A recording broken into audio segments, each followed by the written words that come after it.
नमस्कार साथियों, कालिका प्रसाद मिश्रा एडवोकेट अमेठी से। साथियों, आज हमारे अमेठी के पूर्व सांसद रहे राहुल गांधी, कांग्रेस के नेता, भारत जोड़ो यात्रा की शुरुआत कर रहे हैं। दुर्भाग्यपूर्ण है कि उन्हें शायद इतिहास नहीं पता है कि भारत को टुकड़ों में विभाजित किसने किया था। सबको पता है कि आजादी हमारी 1947 में हुई जब, तो उसके पहले जो हमारा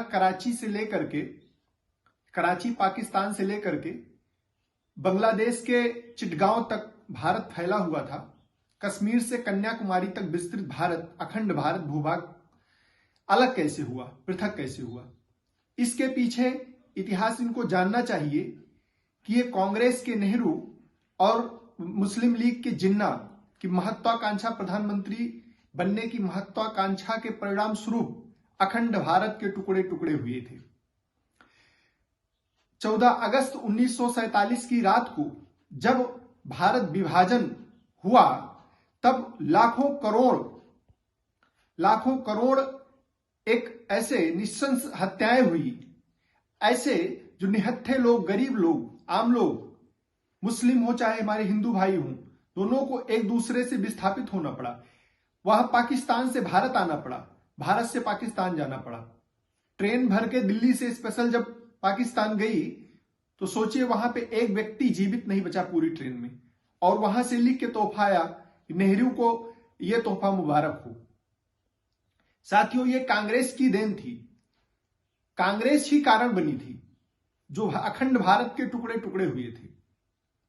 1884 में जब कांग्रेस की स्थापना एक अंग्रेजी रिटायर्ड अधिकारी ने की थी, ए.ओ. ह्यूम जिसका नाम था, उसका उद्देश्य था कि भारत में जो स्वाधीनता का आंदोलन चल रहा है उसको कैसे दबाया जाए।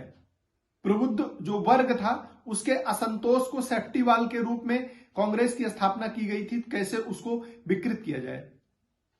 उसके बाद 1905 में लाल बाल पाल ने जब उग्र आंदोलन की शुरुआत की कांग्रेस से, तब भी कांग्रेस उसे दबाने की ही कोशिश करती रही। आज जो भारत न्याय यात्रा की बात कर रहे हैं, उनको सवाल का जवाब देना चाहिए देश को। धारा 370 जो धब्बा था जम्मू कश्मीर का, उसको किसने पोषित किया और जीवित रखा था? भारत में आरक्षण की विकृतता को किसने पोषित किया और जीवित रखा था? महिला आरक्षण को किसने रोक रखा था? किसानों की बदहाली का जिम्मेदार आज कौन है? इस तरीके से भारत में नक्सलवाद, परिवारवाद, क्षेत्रवाद, भाषाई कला और जो ये हिंदू मुस्लिम की कट्टरता को फैलाया गया, जो राम मंदिर पे इतने दिन तक 70 सालों तक सियासत की गई, उसे रोके रहा गया, इसका जिम्मेदार कौन है? किस न्याय की आप बात कर रहे हैं? आप भारत जोड़ने की बात कर रहे हैं, तोड़ा किसने था? और जब टूटा था भारत तो उसका जिम्मेदार कौन था? इसको सोचना चाहिए।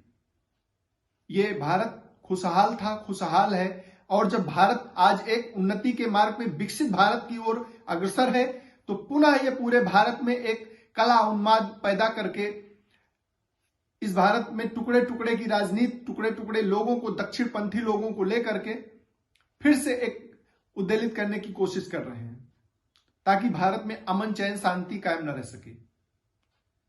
पूरा देश जान रहा है, देख रहा है। जोड़ने की बात करने से पहले तोड़ने वालों को याद रखना चाहिए। इसी के साथ धन्यवाद साथियों।